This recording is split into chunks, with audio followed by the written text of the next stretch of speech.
नमस्कार बच्चों, राज्य शिक्षा शोध एवं प्रशिक्षण परिषद में आपका स्वागत है।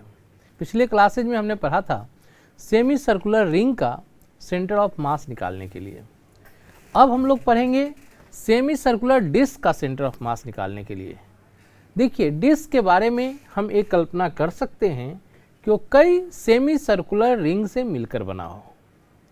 ठीक है, कोई भी सेमी सर्कुलर डिस्क यदि है तो कई सेमी सर्कुलर रिंग से मिलकर बना है। देखिए, सबसे पहले centre of mass of semi circular disc.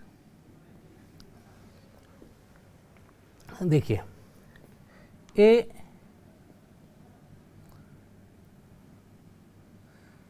हमारा सेमी सर्कुलर डिस्क है।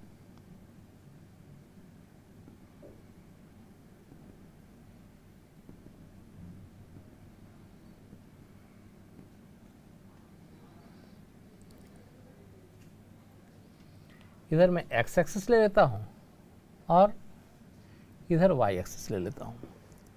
अब देखिए, जैसा कि मैंने कहा, ये तो हमारा ऑरिजिन हो गया 0 0। मैंने कहा कि सेमी सर्कुलर डिस्क कई सेमी सर्कुलर रिंग से मिलकर बना हो सकता है। पहले मैं total mass semi circular disc का कैपिटल M और इसका रेडियस कैपिटल R ले लेता हूँ। अब देखिए, जब कोई सेमी सर्कुलर डिस्क कई सेमी सर्कुलर रिंग के अरेंज करने से मिल सकता है और सेमी सर्कुलर रिंग का हमको सेंटर ऑफ मास पता है, यानी कि यहाँ पर एज एन एलिमेंट हम सेमी सर्कुलर रिंग लेंगे। ठीक है, अलग कलर यूज कर लेता हूँ। मैं लेता हूँ सेमी सर्कुलर रिंग।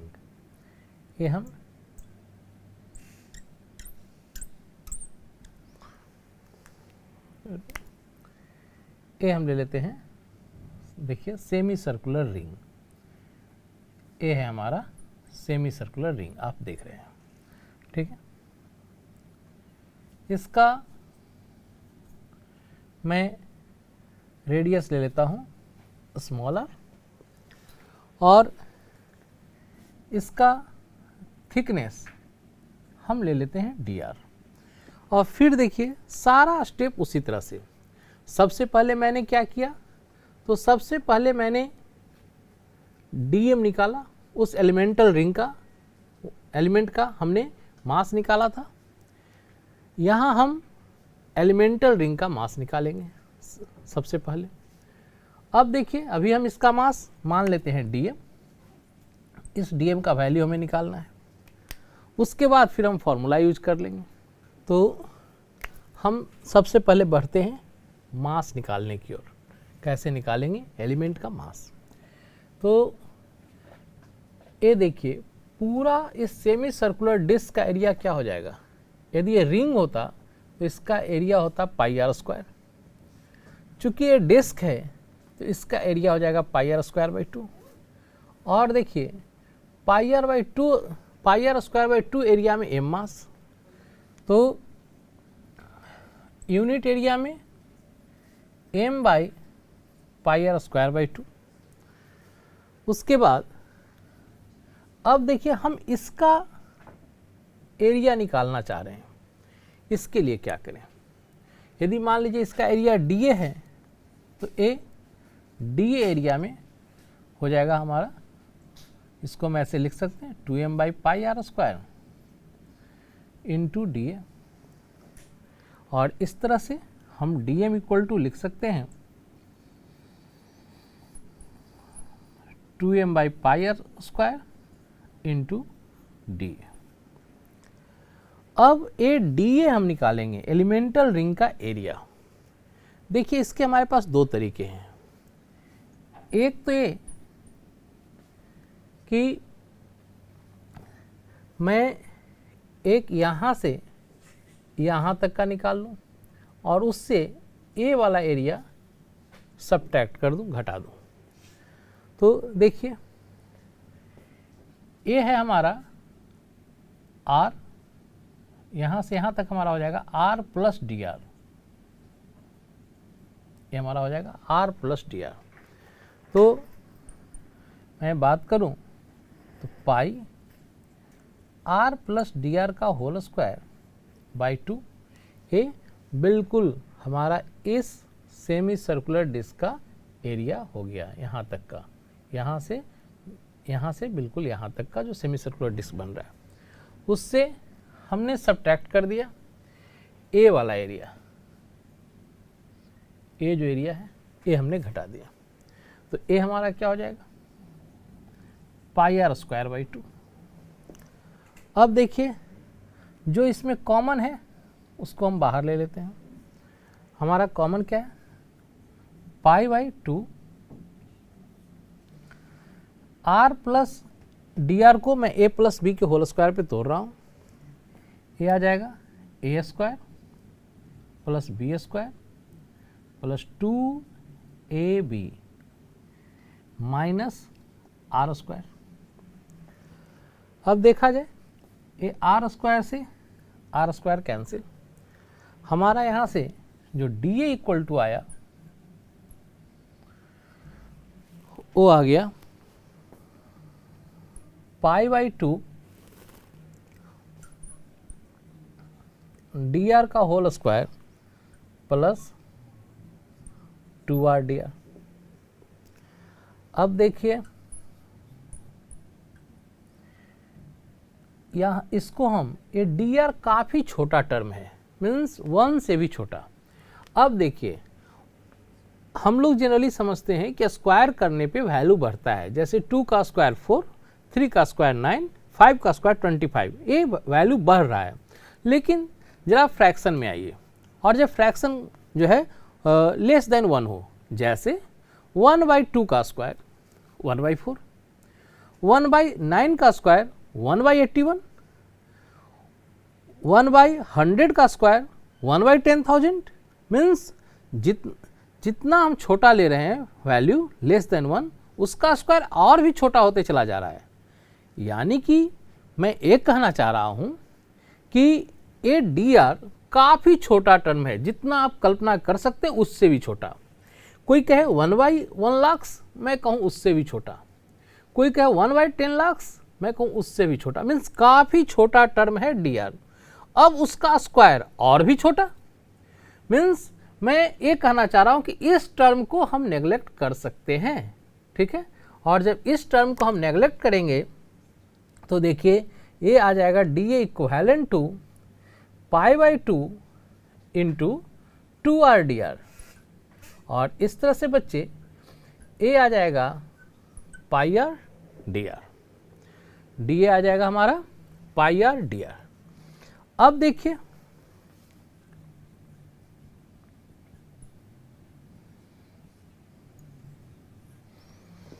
ये D A equal to pi R D R.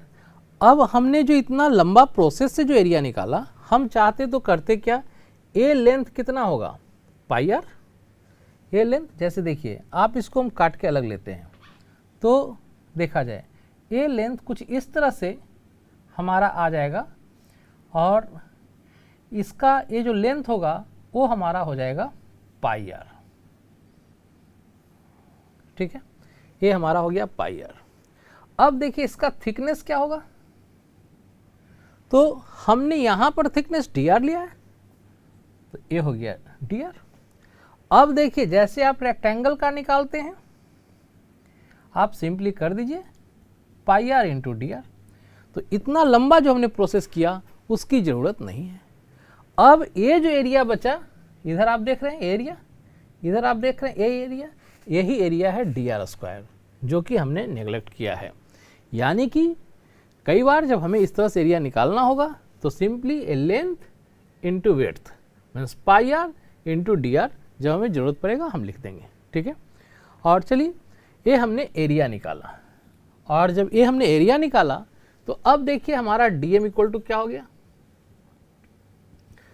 D M में वैल्यू हम पुट करेंगे, ये आ जाएगा 2m by pi R square into D A के प्लेस पे पाई आर डी आर। ये पाई से पाई कैंसिल, यहाँ से डी एम इक्वल टू हमारा आ गया 2m by R square into R D R, ये हमारा रहा डीएम। अब देखा जाए, अब हम फॉर्मूले की तरफ बढ़ रहे हैं, जो सेंटर ऑफ मास निकालने का फॉर्मूला है। तो ये क्या होता है, ये भी श्योर है, यहाँ पर केवल एक्स कोऑर्डिनेट ही होंगे, वाई कोऑर्डिनेट नहीं होंगे। जैसे हम वाई कोऑर्डिनेट ही होंगे, एक्स कोऑर्डिनेट नहीं होंगे। क्यों नहीं होंगे? जैसा कि हमने रिंग में देखा था, वलय में देखा था, यदि हम इधर एक पार्टिकल लेते हैं m1, तो इसके ठीक उतना ही x1 डिस्टेंस पे, तो इधर भी x1 माइनस x1 पे हमारा m1 रहेगा, और इस तरह से m1 x1 minus m1 x1 cut जाएगा। तो अब देखिए YCM के लिए हम फॉर्मूला लिख रहे हैं 1/m इंटू, ये फॉर्मूला है dm/y। चलिए अब देखा जाए, यहाँ से YCM इक्वल टू 1/m, तो ठीक है, dm के प्लेस पे ये वैल्यू मैं पुट कर रहा हूँ, यह है 2m/r square into R D R. ये देखिए y, अब मैं y क्या लूँ, y कोऑर्डिनेट। तो इस रिंग का y कोऑर्डिनेट अभी अभी हमने निकाला था, ये हमारा आया था 2r/पाई। वहाँ हमने रिंग का रेडियस कैपिटल R लिया था, तो 2 इंटू कैपिटल R/पाई था। हमने यहाँ पर रेडियस स्मॉल r लिया है, तो हम इसको y की जगह पे पुट कर देते हैं 2r/पाई। ठीक है, अब देखिए बच्चे, m कैंसिल, हम कांस्टेंट को बाहर कर देते हैं। YCM इक्वल टू a 4/पाई स्क्वायर, ये देखिए r स्क्वायर डी आर। अब हम बात करते हैं लिमिट की। तो स्मॉल r का वैल्यू, ए रिंग हम काफ़ी छोटा ले सकते थे, ठीक है, जितना आप सोच रहे हैं उससे भी छोटा। तो फाइनली इसका क्या रहता है, रेडियस 0, तो यानी कि स्मॉल r का लोअर लिमिट 0। मैक्सिमम इसका रेडियस रह सकता है कैपिटल R, यानी कि दिस। अब 0 टू कैपिटल R के लिए हम इसको इंटीग्रेट करेंगे, देखते हैं। अब देखिए हम इसको इंटीग्रेट करेंगे, हमारा है YCM इक्वल टू 4/पाई स्क्वायर। देखिए स्मॉल r का इंटीग्रेशन, स्मॉल r के पावर 2+1, स्मॉल r स्क्वायर का 2+1/2+1, लिमिट 0 टू कैपिटल R। और तब देखा जाए, हम ऐसा लिख सकते हैं YCM इक्वल टू 4/पाई square into r³ by 3, limit 0 to R। देखिए YCM इक्वल टू 4/पाई square into upper limit r³ minus 0³ देखिए हम इसको सॉल्व करके ऐसे लिख सकते हैं YCM इक्वल टू 4/पाई square into r³/3, r square से r हो गया, और इस तरह से YCM इक्वल टू हम लोग लिख सकते हैं 4r/3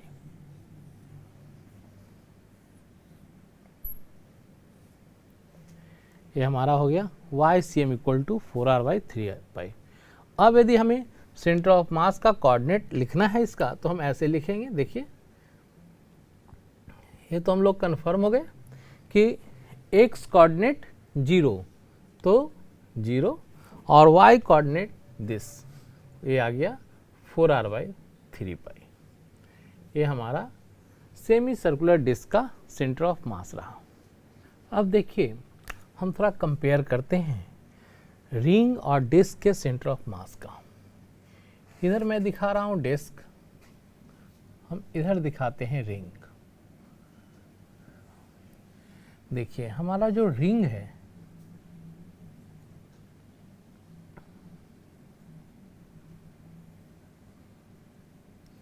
सॉरी, ये हमारा डिस्क है, हम इसको डिस्क लेते हैं।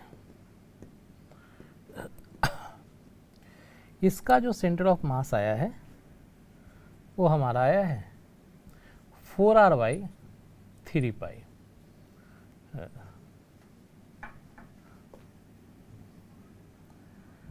यह है हमारा 0 4r/3π, एक्स कोऑर्डिनेट 0 है। ये देखिए जो रिंग है हमारा,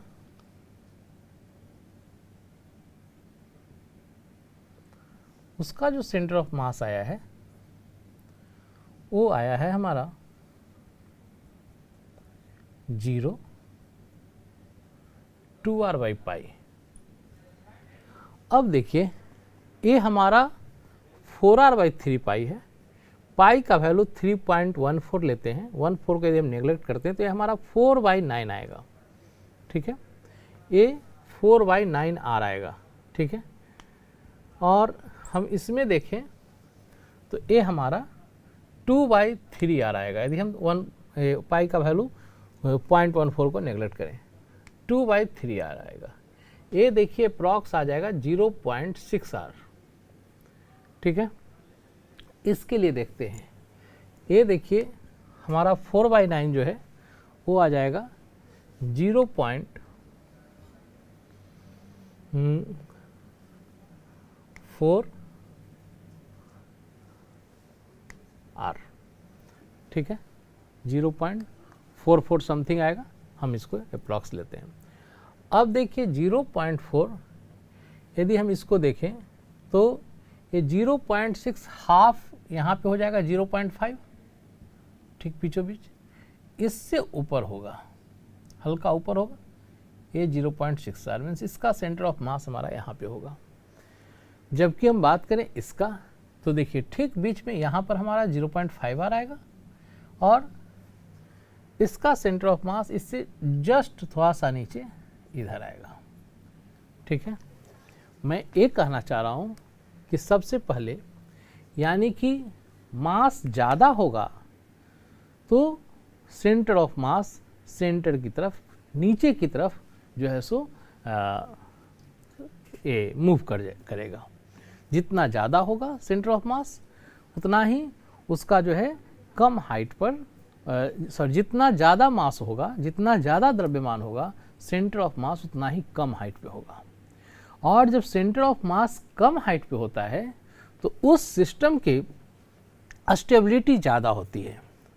जैसे मैं बता दूं, यदि आपको किसी ट्रक में कॉटन, रुई और लोहा दोनों फिल करना है, आपको एक ऑप्शन है, पहले उसको रुई से भर दिया जाए, उसके ऊपर लोहा को रख दिया जाए, और एक है कि पहले लोहा को रख दिया जाए, उसके ऊपर रुई को रखा जाए।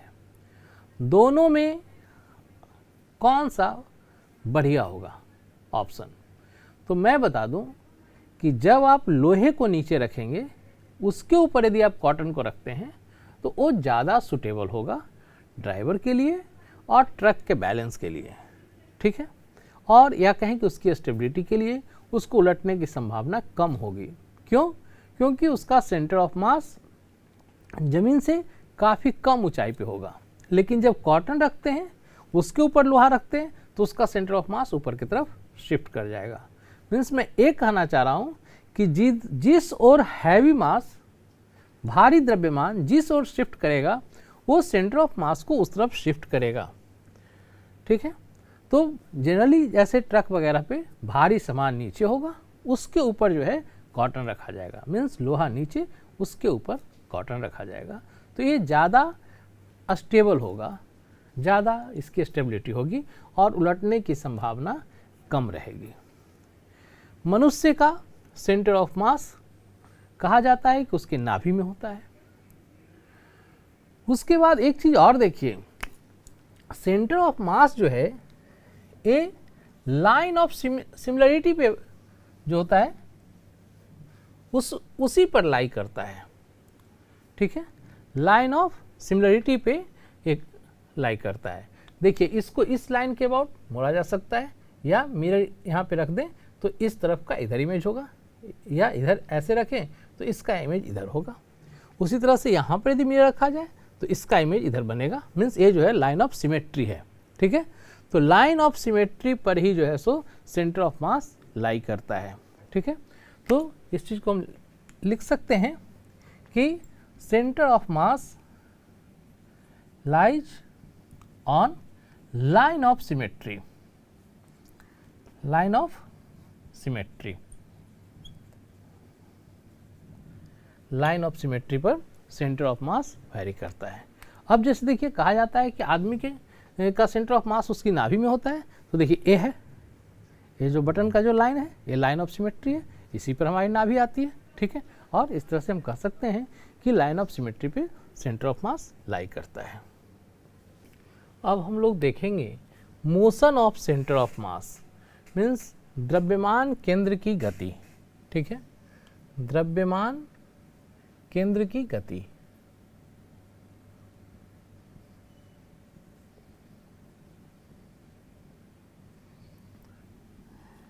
केंद्र की गति, इसको हम लोग ऐसे भी लिख सकते हैं, मोशन ऑफ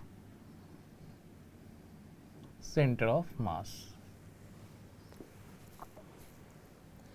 देखिए हम लोगों ने देखा है m इंटू वेक्टर RCM, जैसे हमने m इंटू XCM देखा था और m इंटू YCM देखा था, फिर m इंटू ZCM देखा था। इक्वल टू इधर होता था m1 x1 plus m2 x2 plus m3 x3। उसी तरह से m इंटू YCM के लिए होता था m1 y1 plus m2 y2 plus m3 y3 dot dot mn y1। अब उसी के सिमिलर हम ऐसा लिख सकते हैं m इंटू RCM। यहाँ ये वेक्टर r क्या है, तो ये जो वेक्टर r है ये हमारा पोजीशन वेक्टर है सेंटर ऑफ मास का, equal to m1 r1 plus m2 r2 plus m3 r3 plus dot dot plus mn rn। ठीक है, वेक्टर RCM पोजीशन वेक्टर है सेंटर ऑफ मास का, r1 पोजीशन वेक्टर है particle 1 का, vector R2 position vector है particle 2 का, vector R3 position vector है particle 3 का। उसी तरह से वेक्टर Rn पोजीशन वेक्टर है nth पार्टिकल का। अब देखिए हम दोनों तरफ डिफ्रेंशिएट करते हैं, टाइम के रिस्पेक्ट में कर सकते हैं, तो ये हमारा आ जाएगा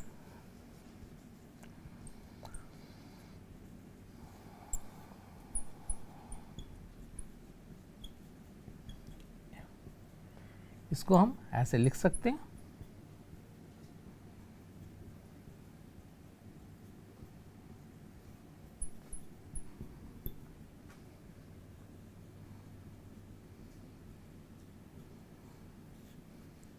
dt। अब देखा जाए इसको m into differentiation of vector RCM by dt equal to a हम लिख सकते हैं m1 into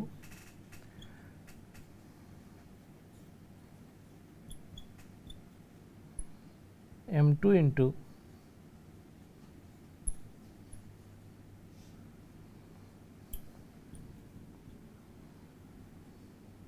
mn into by dt। अब आप ही बोलिए, ए हमारा पोजीशन वेक्टर है वेक्टर RCM, ए पोजीशन वेक्टर है, ए पोजीशन वेक्टर है, पोजीशन वेक्टर है। पोजीशन वेक्टर का डिफरेंशिएशन टाइम के रिस्पेक्ट में क्या देता है, तो मैं बता दूं कि पोजीशन वेक्टर का टाइम के रिस्पेक्ट में डिफरेंशिएशन देता है वेलोसिटी, और तब हम इसको लिख सकते हैं m into VCM, means position vector of centre of mass का डिफरेंशिएशन वेलोसिटी दे दिया सेंटर ऑफ मास का, और उसी तरह से इसका m1 v1 plus m2 v2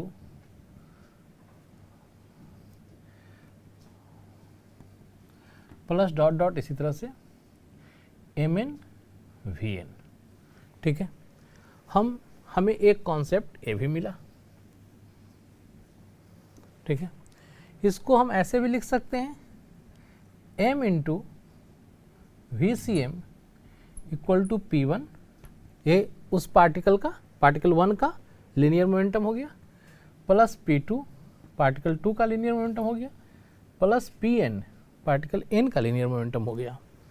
और इस तरह से हम लिख सकते हैं m into V C M equal to linear momentum of system means vector p, और इस तरह से ये हमारा हो गया लीनियर मोमेंटम सिस्टम का।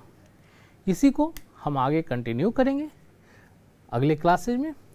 तब तक के लिए बच्चों नमस्कार।